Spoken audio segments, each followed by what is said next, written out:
Halo kawan TNG, kembali bertemu dengan saya Eko Utomo dari TNG Farm di Klaten.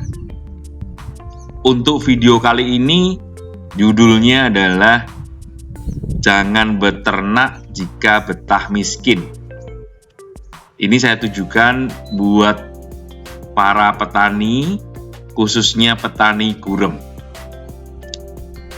Tertarik? Terprovokasi? Ayo nonton. Di sekitar TNG Farm banyak petani yang kelasnya kelas gurem. Menurut definisi dari BPS, petani gurem itu adalah petani yang memiliki tanah atau lahan garapan di bawah 5.000 meter persegi. Nah, ada dua contoh nih petani gurem yang di seputar TNG Farm. Yang pertama memiliki lahan sawah seluas 2.000 meter persegi atau satu patok, yang satunya adalah memiliki tegalan juga sekitar 2.000 meter persegi. Nah, apa yang saya temukan? Untuk petani yang memiliki tegalan 2.000 meter persegi, dia menanam singkong. Ditanam dalam jangka waktu 10-12 bulan dan hasilnya adalah 6 juta. Sementara untuk petani yang menanam padi di sawah garapannya, dia bisa menghasilkan di dalam 1 tahun sebesar 10 juta rupiah. Lebih besar, tetapi lebih beresiko dibandingkan dengan petani yang menanam singkong. Kalau kita hitung secara sederhana, pendapatan 6 juta di dalam 1 tahun itu setara dengan 500.000 per bulan. Pendapatan dengan 10 juta di dalam 1 tahun, artinya pendapatan itu kurang dari 1 juta setiap bulan. Ini jelas di bawah taraf pendapatan yang seharusnya mereka miliki, karena UMR Klaten saat ini sudah 2 juta lebih. Nah, artinya apa? Artinya mereka sebagai petani gurem mendapatkan penghasilan yang lebih kecil dari pendapatan layak untuk mereka dan keluarganya. Menurut dari sebuah penelitian yang saya baca, pendapatan layak itu baru bisa didapatkan dengan lahan yang dikelola seluas 1 hektar.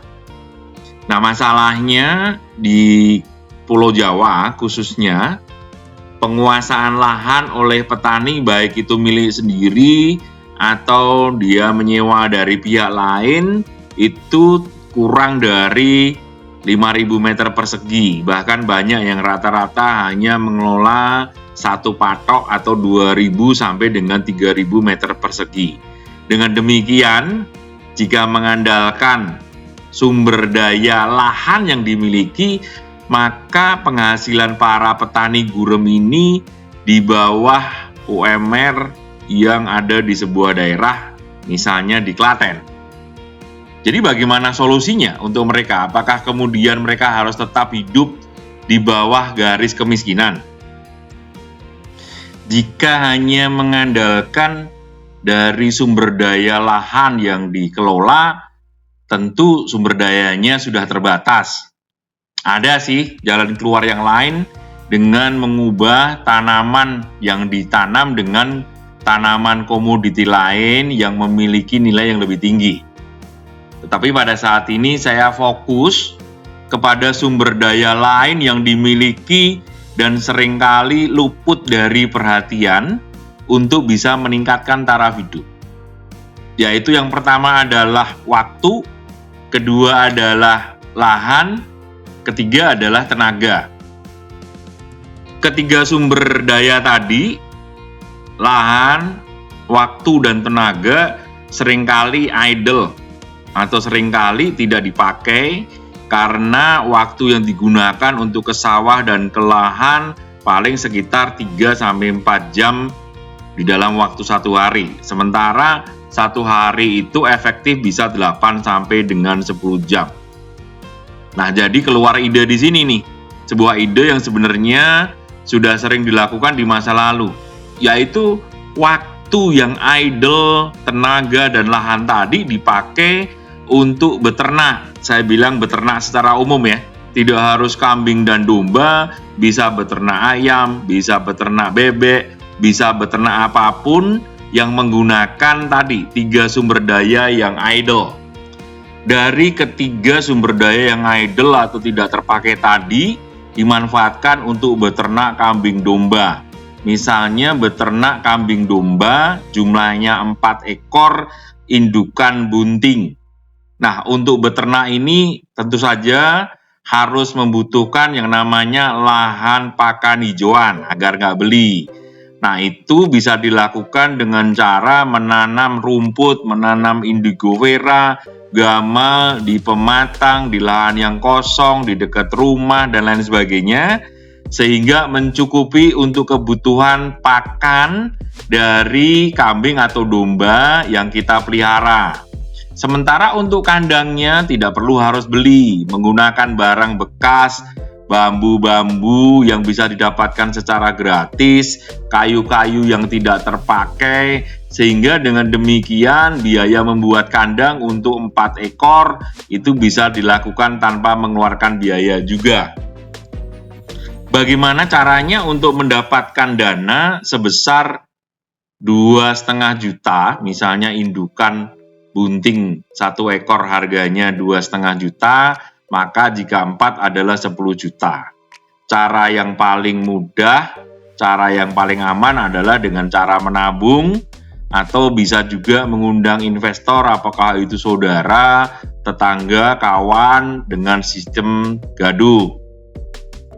Dalam jangka waktu 2 tahun, maka indukan yang dipelihara tadi akan beranak sebanyak 3 kali. Misalnya saya berikan asumsi yang paling kecil ya, hanya beranak 1 dan hidup 1 gitu kan.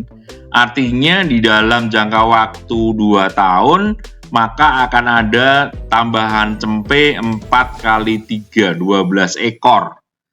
Anggap bahwa separuhnya itu kalau sistem gaduh akan diberikan kepada pemiliknya, sehingga kemudian baru mendapatkan sisanya.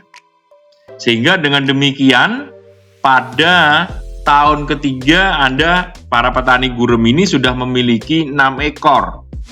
Nah, dari 6 ekor itu di tahun yang ketiga akan menghasilkan, anggap sederhana saja, tambahan per tahun itu sekitar 6 ekor kambing dan domba, di mana harganya kurang lebih 1,5 juta. Dengan demikian, di dalam 1 tahun akan ada tambahan pendapatan sebesar 9 juta rupiah per tahun. Nah, pendapatan ini besarnya menyamai bahkan melebihi pendapatan mereka dari lahan sawah atau tegalan yang mereka miliki. Jadi kesimpulannya, buat rekan-rekan petani gurem, jika Anda mau tetap miskin, jangan beternak ya. Tetapi jika Anda ingin mendapatkan pendapatan yang lebih, mulai dari sekarang beternaklah.